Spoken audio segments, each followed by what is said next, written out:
Jumpa lagi dengan saya Eros Perwita di channel The Investor, channel yang mengupas tentang dunia saham. Nah, di video kali ini saya ingin membahas saham yang menurut saya ini saham yang kuat dan cocok untuk kita jadikan core stock alias kita nabung di saham ini. Cuman sebelum kita membahasnya, saya informasikan sekali lagi teman-teman sekalian bahwa saya ingin membagikan 5 tools analisa saham secara gratis kepada Anda semuanya. Caranya mudah, teman-teman tinggal masuk ke website saya di investor.id atau gampangnya teman-teman tinggal klik linknya saja di dalam deskripsi di video ini. Dan teman-teman juga jangan lupa untuk mensubscribe channel ini jika teman-teman sudah nonton video ini tapi belum subscribe ya. Dan tonton video ini sampai selesai.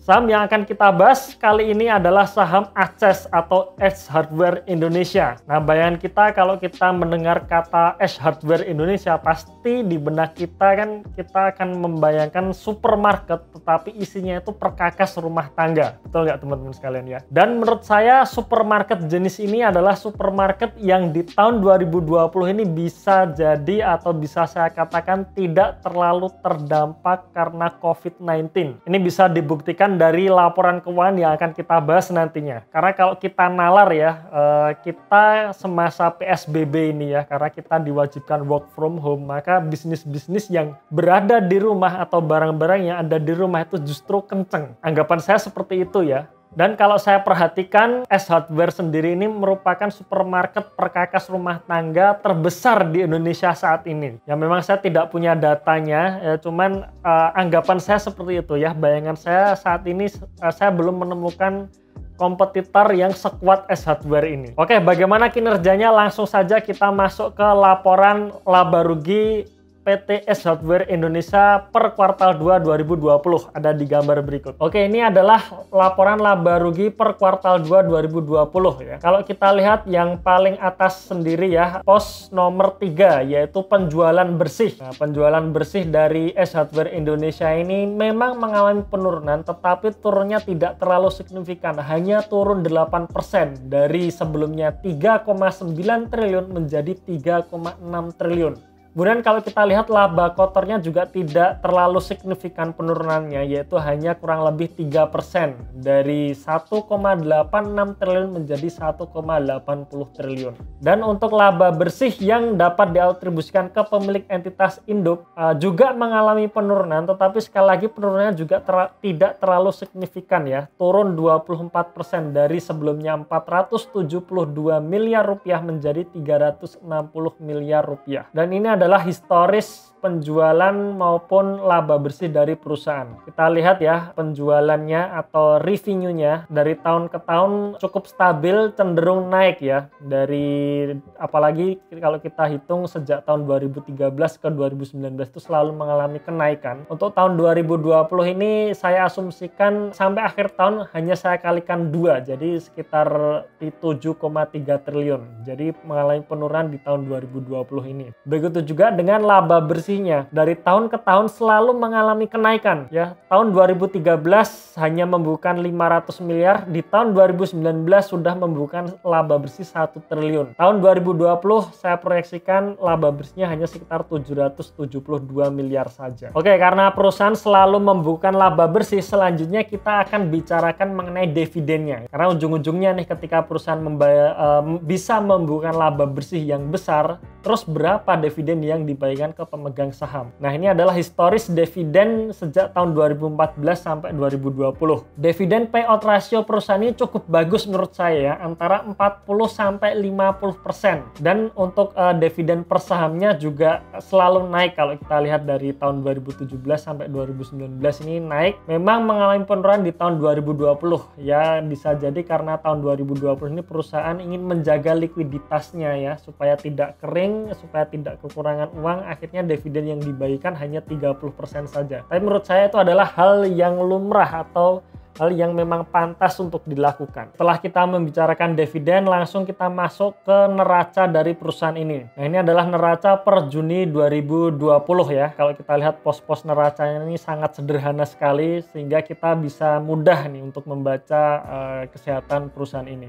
Langsung kita masuk ke total aset lancar dan total aset tidak lancar. Nah, ini teman-teman langsung kita bandingkan ya antara aset lancar dan tidak lancar. Aset lancarnya posisi per Juni 2020 ya, aset lancarnya sebesar 4,7 triliun dan posisi aset tidak lancarnya sebesar 2,3 triliun dengan total asetnya sebesar 7 triliun. Berarti aset lancar perusahaan ini 2 kali dari aset tidak lancarnya. Artinya perusahaan ini adalah perusahaan yang sangat liquid, asetnya liquid dengan komposisi kas sebesar 24% dari total aset ya. Jadi dari 7 triliun tersebut 1,6 triliunnya berupa kas. Kemudian kalau kita lihat piutangnya ini termasuk kecil ya.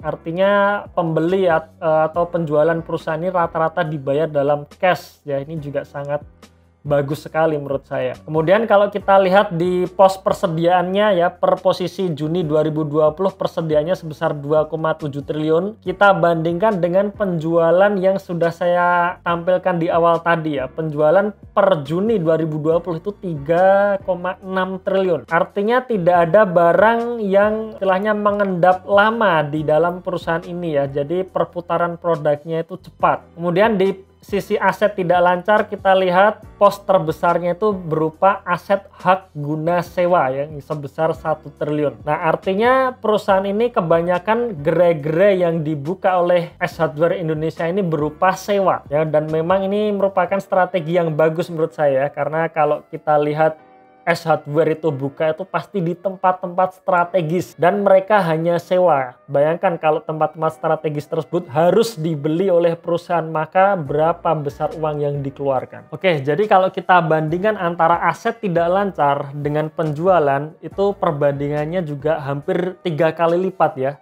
Dimana aset tidak lancarnya itu hanya 2 triliun, tapi penjualannya kalau kita setahun kan itu kira-kira 7 triliun. Di situ saya katakan perusahaan ini sangat efisien sekali. Dan dari semua data yang sudah saya tampilkan tadi, maka bisa kita simpulkan bahwa kesehatan perusahaan S Hardware ini sangat sempurna dan sangat sehat. Kemudian pertanyaan selanjutnya, bagaimana dengan harga sahamnya? Bagaimana dengan valuasinya? Apakah harga sekarang ini saatnya untuk beli atau untuk jual atau untuk kita wait and see dulu?